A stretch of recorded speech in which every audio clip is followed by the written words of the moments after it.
So we're going to welcome the cast out now. Please give it up first. We might have known him from the shows Outrageous Fortune and Banshee, but we know him as the leader of the Seven. Please give it up for Homelander, Antony Starr, everybody. Buongiorno, Principesca. Oh, nice to see you all. Welcome, everyone. So great to be here. I cannot wait to do this. Oh, we're excited too, Antony. Thank you for joining us.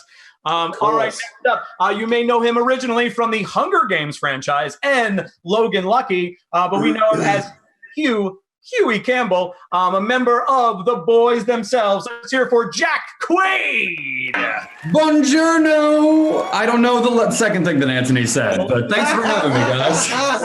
Buongiorno, and what was the full phrase, Antony? Principella? Buongiorno, Principesca. I loved it. Hey, everybody. Thanks for having me. This is awesome. What's up, Jack? Thanks for joining us. And last, but certainly not least, from She-Ra, the animated series, an amazing animated series, and also Suicide Squad. We know her as the female, but let's give her a real name. Kimiko, a member of the boys. Let's hear it for Karen Fukuhara. K-Dog. K-Dog. Oh, K-Dog. I like that. Can we call it? Let's just change your name to K-Dog for the rest of That's the new name. The rest. I pick nicknames for everyone, and I can't. They don't unstick for me. I like that it applies to Kimiko and Karen. It's a memory trick for me. So you know. That's a good point, Jack. It's Kimiko and also Karen. So it works both ways. I'm full of good points. Anthony, what's your nickname for Jack? Do you have a nickname for Jack? Is it K-Dog? Daddy Long Legs. Oh, it is Daddy Long Legs. Daddy Long Legs. You got to take me through this whole thing. Now I'm super interested. I know we only have the three of you here, but what an amazing cast of superb actors. You got to give us some of your other best of nicknames from you, Antony, or even the ones that you've heard, Karen and Jack. Ooh, nicknames of not only us but the entire cast. Yeah. Okay, so I go on for Aaron Moriarty. Aaron Moriarty is probably the sweetest person you'll ever meet. Nickname, Thug Life. True. Thug Life. Thug Life. I say it very regularly, yes. Extreme irony in everything in that comment. Oh, man. I'm trying to think of other nicknames. Karen, within the boys themselves, do we have any like nicknames? Oh yeah, Laz calls me Jackito all the time. Really? Laz Milk calls me Jackito almost more than he says Jack. He's like Jackito. He yells it from across. Actually, yeah. No, you're right. He does say Jackito. That reminds me of his song Takiro. Takira? Oh yeah, that he's always blasting. Laz has like a techno track that he did a while back, and it's wonderful. Everyone should listen to it. Takiro. I have another nickname for Jack, and it's Cock. Cool. Hey, man. Thanks. Is that a brand new one here, man? Discovered right now? Cock. First time hearing this one, but I like it. Egg a few times. I'm on the fly, bro. Comfortable in his own home, you know. Yeah, as are we all. Exactly. You know what we've learned the most, I think, about these virtual experiences is the best shows out there, and the reason why they succeed is because of the amazing family style of the cast. And we can already tell that you all know and love each other so well. And I think that just leads to your chemistry and interactions on set. So thank you again for being here and doing this for us. Quick shout out to the fans that are watching. You can obviously tag us in the comments at Wizard World Virtual or Wizard World for your questions. We will get to as many of them as we can. We obviously don't want to spoil season 2 for us. We've had one amazing season, and due to the current situation, we don't know exactly when season 2 is coming out. So it's a great time to go back and revisit season 1. So we're going to stick away from potential spoilers. Everyone dies. What people are excited about. A lot of people died. Yes, you're right. Every single person. What's that, Jack? I'm just saying, never mind. I'm just saying, everyone dies in season 2. No one's left alive. I have no job. It's great. For a start, Mike, I do believe that we're being released in 2028 when everything settles down from COVID and we all feel safe to be in the same environment. So, So you heard it here first, everybody. Get that soundbite. Antony Starr says that season 2 of The Boys will be released not until 2028. So stick around. I mean, it's a long time between drinks, but I think everyone's thirsty. Let's talk about season 1, though. Obviously, what an impactful season it was. Huge on Amazon Prime.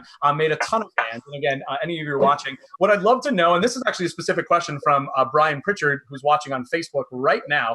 Hey, Brian. Yeah. Hi, Brian. What's up, Brian? They love it. They love it. How did you come? We've had the rare opportunity to talk about a show this early in its inception and its fandom. But we'd love to hear a little bit of a story from each of you of how you got involved in the production. What was casting like, and how that led to your immediate casting into The Boys. Karen. Quaid. No, I'm giving it to Karen. No, Jack, go for it. Actually, I think Jack, you should answer this first because you were one of the you're one of the leads, and you should really. Okay. Well, I think Aaron was the first person cast, period.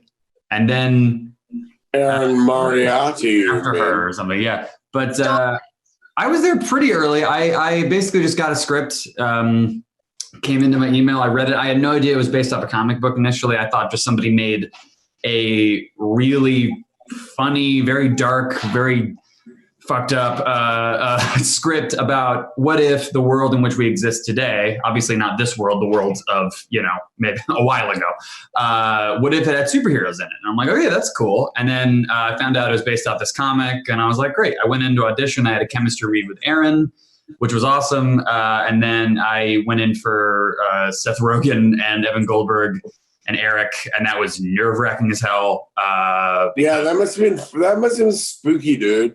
It was spooky. One of the, I've told this story before, but it's like I was pacing around in the hallway going over my lines, and I was so nervous. I was wearing like a Sonic the Hedgehog t-shirt. I was just like, this guy's a nerd for sure.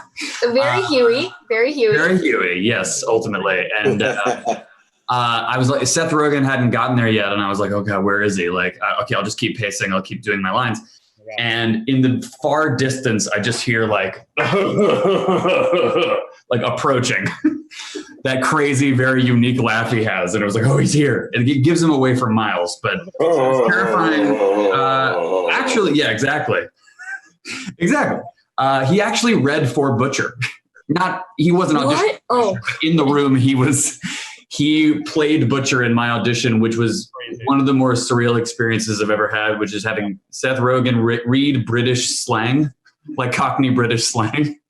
It was so surreal and weird. And then when I got the part, I just like celebrated for days, and it was, I still feel so lucky to play this part. I would like to see the tape of Seth doing a Cockney accent. Oh, yeah. I feel like he'd be good at it. I think it'd be brilliant.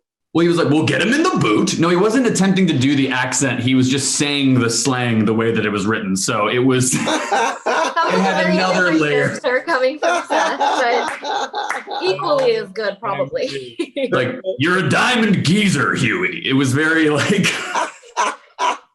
I loved it though. I kind of want to see someone just, Seth should ADR the entire first season of The Boys and just with all of Billy Butcher's lines, just have it completely voiced by Seth. That would be hilarious. I'm all for it. We should sign a petition. The fans are demanding it on Twitch. They're like, the world needs this clip of Seth Rogen playing Butcher. I mean, that would be gold. I need to watch it again. Gold.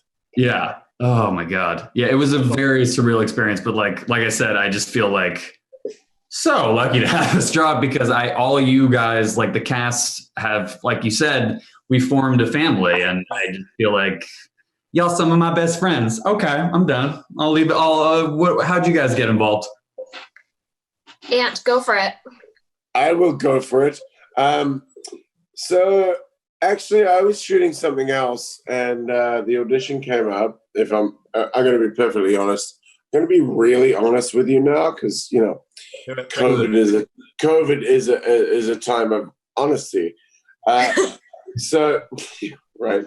So I was shooting another film in New Mexico, and my agents kept saying, you need to put a tape down for this thing. They're interested in you. They like you. Like, put a tape down. And literally, I was like, "Oh, fuck off! I can't do it. I can't. Sorry. I swear, like a pirate. Get used to it." We're in for it. We got the crowd. We watched the show. Yeah, it's not a PG show, right? So we're good. It's harder for us not to swear on a boys related event. Nice. Some more than others.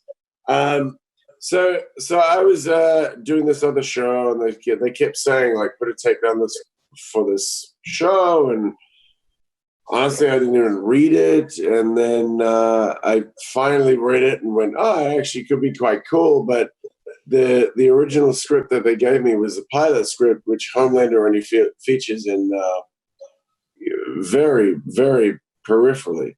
So there was nothing to go on. And I went, well, all right, I'll just do something in my trailer with my iPad.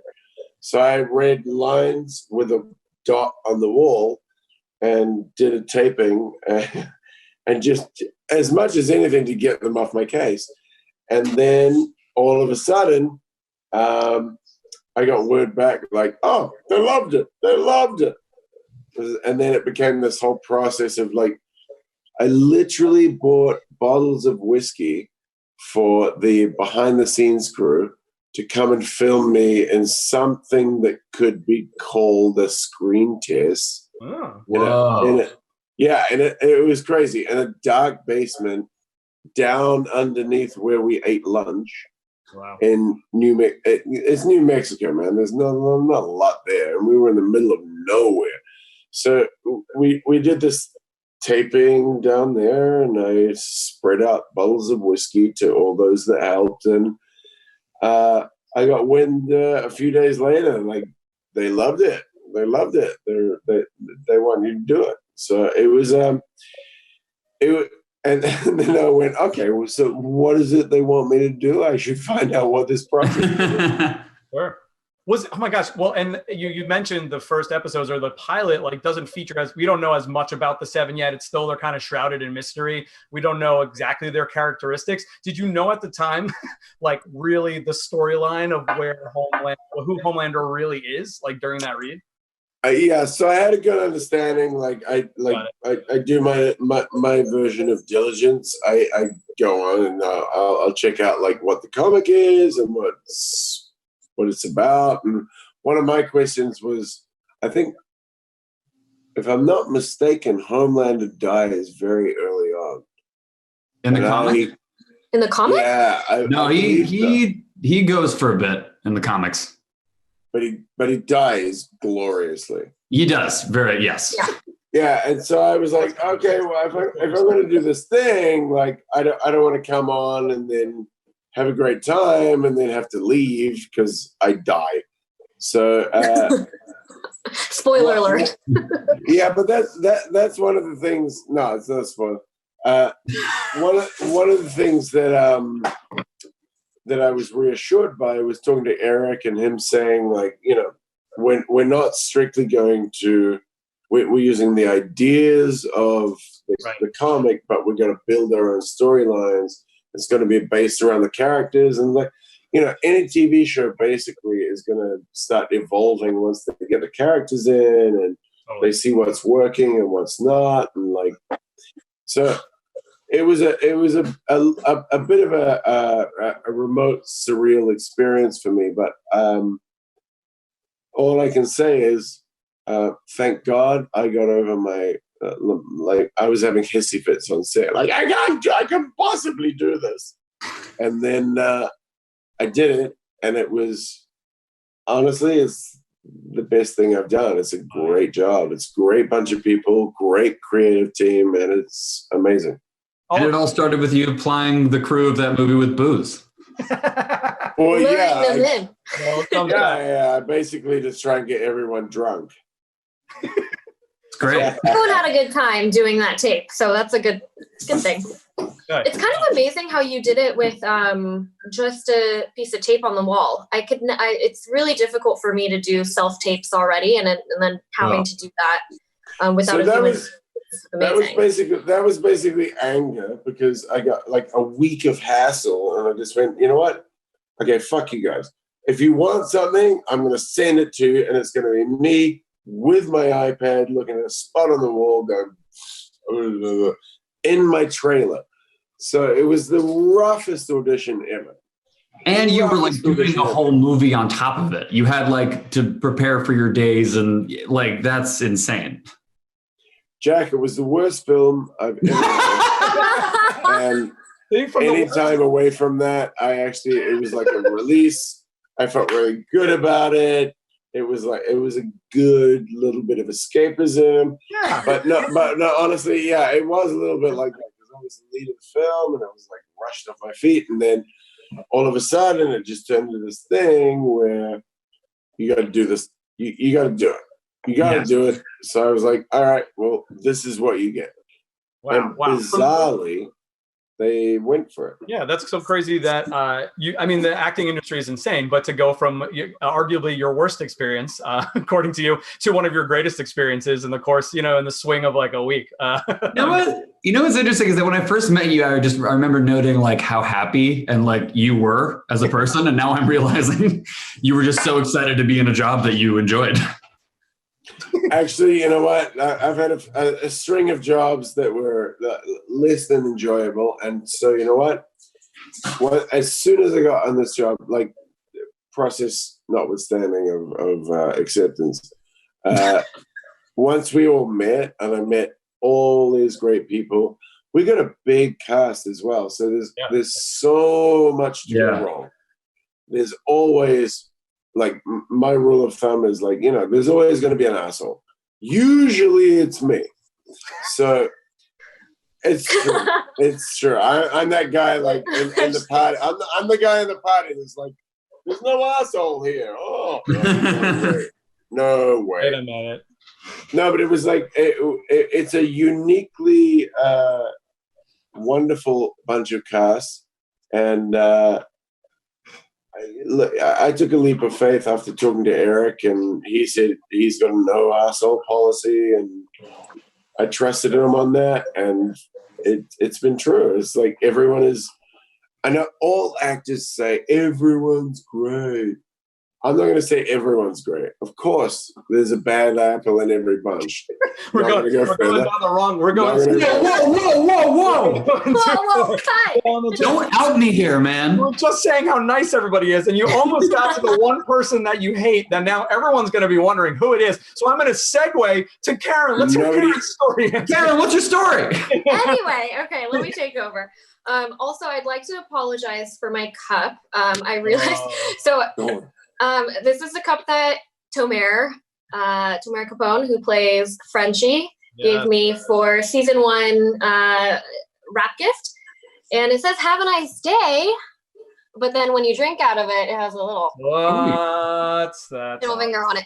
Okay, I'm going to go get mine. It would show on camera. And I don't mean to be rude, but it's kind of funny, right? Anyway. I like it. Wait, I love it. So far. Jack, you have one of these mugs? Yeah, Jack just went to get his. Anthony, do you not have one? one? Oh my God, Jack, are you... Wait, dude, you have where's my mug? Cheers. Yeah. Oh, God. There's nothing in here. Where's Jack? Oh, God. It says Hughie, but it's backwards because it's the internet. See what the suit so funny. I'm really winded. Okay, go for it. Sorry.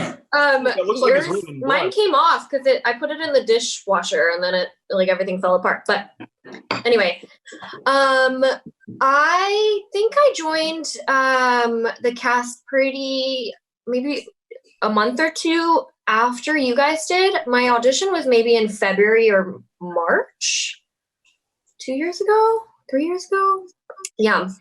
And when I first initially got the script, similar to Antony, my character is not in the first episode.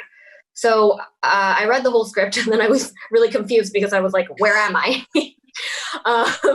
And then I realized when I read the sides that I had, I'm mute, so I don't have any lines. So it was really difficult for me to really get a grasp of what I was walking into.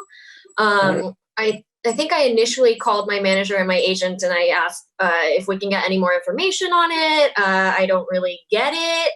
I think, the pilot episode is fantastic, but I have no clues as to what my character will be doing or what she'd be like. Yeah, because you come in very late. Yeah. I think episode 4 I come in for season 1. Yeah. So it was a little difficult. However, I started working on the sides, and I thought I had nothing in common. It was the scene where, I'm in the cage and the boys come to... Wait, no. That was the action scene. No, it was the scene where Frenchie comes in the tech store to, become friends with me. And then... the other scene was also with Frenchie with the food and he cooks for me. And I don't know, it was weird. It was cute. It's the cutest thing. You guys both have like flour on your noses and stuff. No. It's the cutest thing. I wish I had someone cooking for Homelander scene. We can cook for you once you come over to the doesn't eat food. Homelander doesn't eat. No offense. Homelander doesn't eat. The boys don't like. Have we even seen him? Like Homelander. No. They don't. Homelander does not eat. Not nice. What do you think Homelander would eat though? Ooh, good question. Good question there. Children. Oh, checks out. Yeah, definitely checks out. Except laser baby. Okay. That you have no idea how much that checks out. Well, that's a good point. Let me get into this next question because there's a ton of them out there. Antony, you mentioned it briefly, but from Troy Donnell Gardner, had you read the comics before? How much of the comics did you read? It's hard to believe that the comics are even more graphic and in terms of their violence and sexuality and stuff, and that they toned it down. But I think the show did an amazing job of addressing some moments that and portraying them in a way that felt impactful but not gratuitous, and that's what I love so much about the season. So anyway, I'd just love to hear a little bit more about your relationship with the comic beforehand and what you've enjoyed that's been different, or things like that. Moving just season 1 wise, no spoilers moving forward. Yeah, of course. So honestly, I am not well versed in the comic book arena. Sure. I watch Marvel and DC films. Great, that's kind of my way of relating to this part of the world. Sure. I didn't know anything about the boys when it came up, so I did my little Google research and I got a few episodes. I downloaded a few. What do you call them? Jack, help me out. Tech guy. PDFs? Yes, Jack, PDFs. PDFs of the comics? PDFs. You're not talking about animated, like the animated comics or the... Do you just mean comics on your computer? I downloaded some of the comics and I looked at them and I thought it was really fun, but I also, when I looked at the comics, I was like, well, none of this can be put on TV. You can't screen that because it's insane. And what I think the show has done really well is amalgamate the truth of the show and the essence of the show and the soul of the show, of the comics, but make it accessible for everyone, because ultimately you've got to have something that we can put on screen. And if you strictly stuck to the story of the comics, none of us would be here. I read all the comics, like all of them, just because Hughie in the comics doesn't look at all like me. He looks Hughie. Like wee Hughie looks like Simon Pegg circa Spaced. He was modeled after him. And he's Scottish and he's like 5 feet tall, maybe shorter. So I was like, okay, I'm going to neither look nor sound anything like this guy. So I felt that's why I read all of them, just so I could get a sense of like the spirit of this guy. Sure. But I mean, I really enjoyed them, but there were definitely a few times where I had to take a knee. I was like, whew, that was definitely a lot for me to handle. But yeah, Antony, like you said, I feel like we just took all the best parts of the comics and made it. I think, and I think the great part about the comic is it's an incredibly good premise. It's an amazing world that we're dipping into, but within that world, you just got do a little bit of fine tuning, and it's got to be accessible, right? So I think actually it's a credit to Eric and the team behind that really made this pretty wacky comic book something that actually could be put on screen, because that was I can't imagine that was an easy task. Yeah, it's also amazing because it was, when did the comic come out? It was a while back. It was like mid 2000s, early 2000s. Yeah, but it's still so relevant today, and I think it maybe it was luck, maybe it was all in Eric's plan, but it came out right at this, like, impeccable timing. It's so relevant today with social media and what's happening with so it's when I first read the comic, it was after I had gotten the role. I needed to do research, so I read the whole thing, but it was it was a lot. I think I was reading the what was it, the Hero-gasm, where they go to an island. Yeah, that's one of them. Yeah, I was reading that episode on an airplane, and I had it on my laptop. Actually, I'm not familiar with Hero-gasm. Can you explain it? Karen, can you? You do not have to do this. Karen, you you're have such to a read sweet it. girl. You're such a sweet girl. This is so break down Hero-gasm so for me? Homelander of Antony. Big superhero orgy. Did it. Yeah, thank you, Jack. Thank you. Did it. I just wanted to hear Karen say it. Not doing it. I'm not doing it. But I was reading it on the airplane, and I had to stop in the middle of it, and it was kind of self-conscious because they're close vicinity, and I had to close it and read it in my hotel room after. But it's shocking. A lot of the material is really shocking. I was shocked by what the female does. Yeah. I think my first worry was, A, how are we going to get all the bloodshed? And then B, my character comes in completely butt naked in the when she enters the comic, so I was scared I would have to do that, but I didn't, so that was good. Bloodshed is my next segue, actually. So good job, Karen. Oh, first, I got you. Yeah. But first, I want to briefly just go back. A bunch of you said it. Shout out to Eric and all the creatives of the show. Oh my gosh, the writers, the set designers, the costume designers. They really made it, like you all said, to translate that tough material to the screen and make it accessible and still relevant. You know what I mean? And still impactful, and really turn the hero. The hero worship idea on its head is super relevant today. Of like, are heroes, the people that have been designated as heroes, are they really the best people? And that's what's so amazing about the show. And I think you've all said it's beautifully captured. So shout out to them, everyone. Totally. I know they're working tirelessly. Yeah, we have the best crew. Yeah, and I know they're some of these crews and things like that during this time are working tirelessly from home to make sure that we still get this content coming out. So again, I know we're all excited for season 2 and wish everyone the best wishes that's currently working on the show. So shout out to them. And quick reminder to fans, you have about a half an hour left to purchase those the one-on-one live chats with these 3 amazing folks. So definitely take advantage of that. But back to the bloodshed, Karen.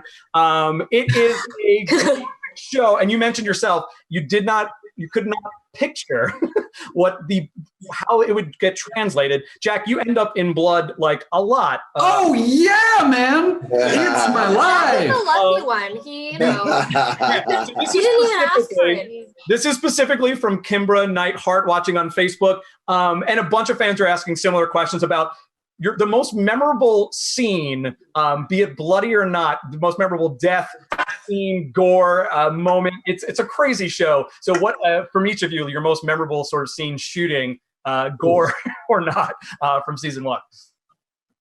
Oh man, I think I gotta go with gore on mine because that's like who I am. I'm like, oh yeah, I am like weirdly good at getting fake blood on me at this point. Head and Shoulder shampoo is really good at taking it off, and shaving cream, really good. It tastes sweet. It tastes sweet, doesn't it? It tastes really sweet, and you like don't want to. It's weird because you for a second you're like, ooh, that tastes kind of good, and then you're like, no. What it's supposed to be is blood. No, I mean, okay, I guess at the most memorable for me, I don't know, it's between Robin, spoilers, it's between Robin getting exploded out of my hands by A-Train on the road. That was amazing. That was literally an incredible moment. It's crazy. I'm surprised they were able to do it. That was like my second day on set too. So I was like, okay, I guess this is the show. And it was just so crazy I had to be there. It was a hot day. I had to do a scene and then have a blood cannon aimed at me. They had like this gigantic thing that was aimed right at my face, plus a guy with a blood gun wearing like cargo shorts, like aiming at your face, and you have to pretend it's not going to spray directly into your eyeballs, which was insane. And then the same thing for when I blow up translucent. A lot of people explode around me. That's become my forte. But that was way more blood. And thank God we only did that one take because it was so much blood. As soon as it dries, it sticks and your skin it sticks to your skin and it hurts every time you move because it's like ripping little bits of hair and skin around. It's the tough life of an actor. Oh my gosh. Oh man, it's like pampered cats going, my milk's not room temperature. For Robin exploding though, we did it and then we had to do it again because something happened with the camera. So I had to go back, get completely cleaned up, and then do it again. It was insane. I'm not complaining. I got a great job. And fuck it. I'm just embracing the blood at this point. It's great. Yeah. I heard it was too much blood the first time. Oh. Is that true? First time of which? Oh, of Robin? Robin, yeah. Yeah, it was. God, what happened? It's all a blur. It was a lot of blood, and it was also something. We had like this gigantic slow motion camera that had to like move in a very specific way, and I don't think it like. Yeah, because there was a huge amount of special effects in that show, right? Yes, now there are. It's weird because we wound up using the take where less blood got on me, so a lot of the blood was CG later, but that was the better shot. But I still had a little bit that day. The real test came with translucent because it was just from head to toe. Yeah, that was Drench City. Yes. And they did not. I was surprised. Yeah, the season 2 trailer from December has not shied away from all the blood explosions. Oh no, that's still very much more blood in season 2. More blood in season 2. You heard it. Way more blood. Spoilers, but more blood. More blood.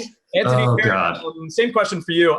Memorable moments, and doesn't have to be gore related, but Karen, I know you do a bunch of stunts and you're trained in that. I'd love to hear a little about that, but either one of you, for memorable scenes or moments. Yeah. Sorry, go for it. Go. No, K-Dog, go. Thanks. Yes. K-Dog, go. I think the female obviously has a lot of action scenes, a lot of bloody scenes. My most memorable one was the eye gouging. And the prosthetics team on our show is fantastic. It looks so real. They built the Filipino guard's head, and then they made it so that I can actually put my fingers into the prosthetic head. And I think it worked perfectly, and the timing and everything, that was great. I also work with a trainer out in Toronto. His name's David. Hey, David, if you're watching. He's fantastic. So we more than aesthetics of weight training, we work so that I can move like an animal. The female is very animalistic. We wanted to make sure she's able to crawl on floors and have explosive movement. So the stunt team, Teague Fong, who's coordinating everything, and my trainer David is amazing. Yeah, and you did a great job with that because, like, knowing you and what you're like in real life and seeing that little creature on screen is actually quite a departure. It's amazing. That's one of my favorite things to watch on set is as soon as they yell cut, Kimiko goes back to Karen, and it's like my favorite thing. She's like, where's my cat? Where's my coffee? Where's the diva that comes up? No. Where's my cappuccino? Anthony, favorite moments, favorite scenes from season 1? I would have to say, I would put it down. I don't have one. I would say anything with Madeline Stillwell, aka Elizabeth Shue, because she's just such a phenomenal person and just such a nice person to work with. And we had to do some weird shit. And we're like, I'm suckling into her breast at times. It's just bizarre. And then it was just so easy with her. There was just this instant rapport, and it was just it made the weirdest things that I've probably ever done on screen really enjoyable. There's so many. We went from blood to just milk, mother's milk comments in the blood, milk. Mother's milk. Yeah. That's a pretty good summary of our show. Is blood, milk. Blood, milk. Season 2. Okay, all in favor of changing the title of the show here. Here. Dude, I'm in. This pitch it. Let's talk quickly. A bunch of fans are asking. You actually brought it up, Antony, a little bit about speaking about Karen and how different she is from Kimiko. Any characteristics that you feel like you have deep down inside you that relate to your character, or like what's the strongest, the thing that you most adore about your character, or the thing that you hate the most that you wish you had, you, the actor, as compared to your characters in the show? Well, hold on really quick. This is something I think I remember, Antony, when we first met, we were like at a bar somewhere and we were just kind of talking about how everybody in the cast shares at least some quality with their character. It's like, of course. at least something, you obviously are not a sociopathic murderer, but there's something that works that you know of. Yeah, sure. But no, I haven't killed you yet, but keep talking. Sure. You can't come over. You can't even get out. It's outside.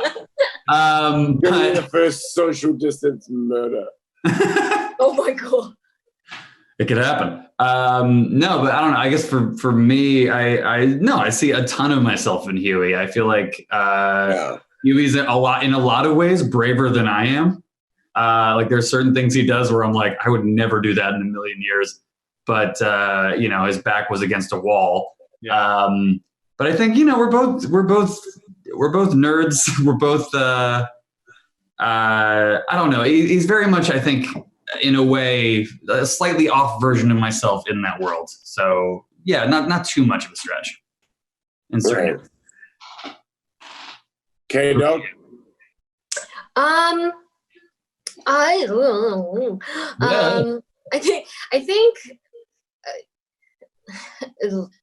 I think the fact that Kimiko wants a connection with other human beings, with her past, she doesn't really get a lot of loving. She doesn't get a lot of loving in the past.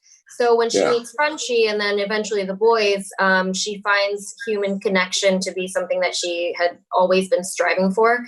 And that was something that I tapped into because with a character like the female, you need to justify why she's killing so many people, why there's so much violence in her life. And so I think, when I first started to get to know her, I had to tap into why she's doing things. And then I realized that it's because she hasn't felt the love and she's striving to get more of it as the season goes on. Yeah. Very cool. It's interesting what you say about human connection, because Homelander is technically not human. He's superhuman, right? But I always anchor back. I consider Homelander the weakest character on the show. Really? Yeah, 100%. Oh, yeah. Like physically the strongest, but emotionally the weakest. Yeah. And I think it runs true. If you watch the series with that in mind, you'll kind of see that. He's incredibly weak. There's so much ego, which is basically fear, as we all know, therapy 101. And it's always for me been a balancing act of,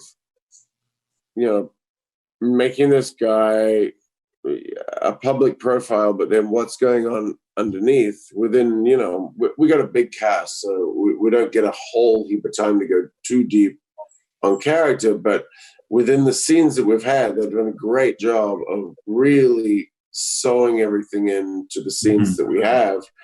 And so, yeah, I'm not gonna lie, guys. I forgot the question. Well, wait, to your point though, that was something that Similarities.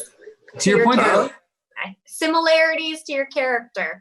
Oh God, I'm nothing like him. No, I only kill cats. Jack, what did you start to say to you were going to make a point there to his point. No, I was just saying to Anthony's point about him being like the emotionally the weakest character on the show and having like a public persona. Like Eric Kripke, our showrunner, said to me once, maybe he said this publicly, but he said that the show is a show about masks and to what degree you wear them. And I think that's just, once I realized that about the show, it just became so fascinating. Like Hughie and to some extent Starlight kind of don't have any or put on, we don't really have a ton of, we don't put on that mask that much. Starlight kind of has to learn to do that in a way that Hughie doesn't, whereas Homelander and some of the other. But Jack, you also like as things develop, you have to learn to put on masks. Because even in episode 1, when you're asked to like infiltrate Vought Tower, and you've got it like this is a new thing for this. Yeah, and then the whole work at a store. You have to do this spy stuff. So all of a sudden, it is about masks. It's an astute observation. Yeah, and it's him like with Hughie, it's him like grappling with like, okay, do I want to even wear this? Throughout the whole season. So right. I like seeing it as a show about that. To Eric's point. Yeah. It's a big about humanity versus superheroes for sure. Sorry, Karen. Yeah, go ahead. No. I was just gonna say, especially with Homelander, what you did, Ant, with the character is amazing because it could have just been, very like one-dimensional, but you've created so many layers to him. And even though he's so evil, there's a part of me when I watch the show as a viewer that kind of roots for him in some scenes or like kind of sympathizes. And I don't think that's easy to do. Well, okay, so first of all, I'm not sure what that says about you. But, I'm the psychopath. Because he's a pretty big scumbag. But you're right. Like whenever I go into a character and like try and approach it, it's like I mean, I don't know how you guys were trained, but I got trained not to judge the character, right? Just stick to what the needs and wants, and just go from there. And so I never looked at him as like a sociopath or a psychopath. I always I was just like, this is a guy who's been raised this way, and this is the best way he knows to survive. Mm-hmm. And it all just sort of stems from there. Maybe lasering children, but it's okay. No, Karen, it's all justifiable.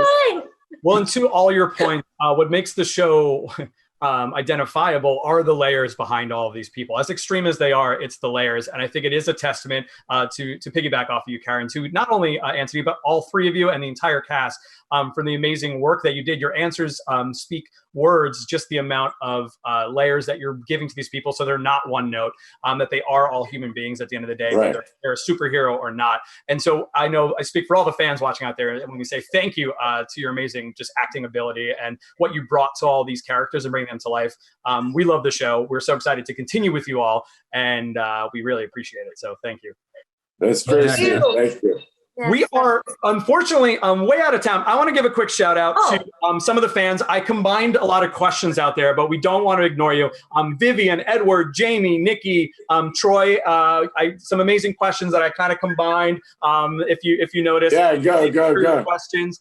But then specifically also Jeannie 4 is interested in any sort of final words, favorite charities, how we can support it. So I'd love to kind of wrap this up with a little word from each of you, just with any words of encouragement for those watching out there.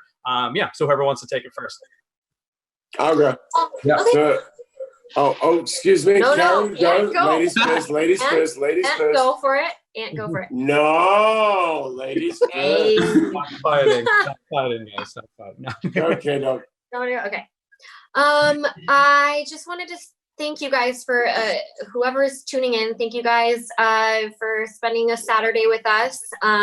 We've been loving the responses that we got on season 1, and when Wizard, reached out to us to create the space so that we can connect. I was so ecstatic. I just think that, with the COVID stay at home, all of that happening, it's really important to feel the human connection. And I'm appreciative that you guys are so receptive to it. So thank you. I think next week I'm going to be doing a food drop-off to my friend's hospital, to the ED department and the ICU. Amazing. Yeah, hell yeah. Yeah, Jack, I saw you do it, and I realized that that's an option. Yeah, it's surprisingly like a thing you can absolutely do. Yeah, and they will appreciate that so much. Yeah. Yeah, hopefully. So I'm trying to figure out what to drop off. If you guys want to, give me recommendations on my Instagram or something, that'd be awesome. And thank you guys for being here. Just want to keep it short. Okay. Yeah, no, awesome. Anthony, you want to go up next? I know you guys were battling for it. Yeah, look, all I would say is that, I'm from New Zealand, and I know New Zealand is doing extremely well with COVID virus. It's a completely different setup with 4.5 million people on. The restrictions down there were very tough. And then I look over here, and I'm, because I'm based over here now, and it is very fractured. What I'm really loving seeing is that despite any sort of misinformation or disclarity of information, there are certain governors and state officials that are applying common sense and doing what is right for the people and doing what is right for what needs to happen. We've got to beat this once. We got to beat this once, hopefully, and then maybe it flares up later, but let's do it right. Do it now.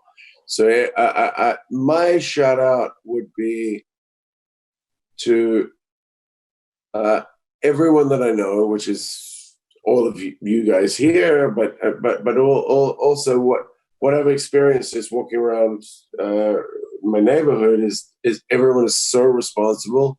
Yeah, and really, and it really does come down to personal responsibility, and you got to make a choice. Do you want to be part of the problem? You want to be part of the solution? And thankfully, I've seen so many people doing great things and really adhering to the stay-at-home policies and just social distancing and all that. And I think that's the way we get through this. Awesome. And also, one last thing. Healthcare workers. Yes. Anyone on the front line. So anyone on the front line, actually, not just health delivery service people. Yeah. Thank you. Yeah, I keep hearing them called superheroes, and it's a lovely sentiment, but they're not. They're just normal people that are risking their lives day in, day out for us. And I think it's important to remember that and not get caught up in the superhero thing, because I tell you, man, these people are incredible. So, kudos.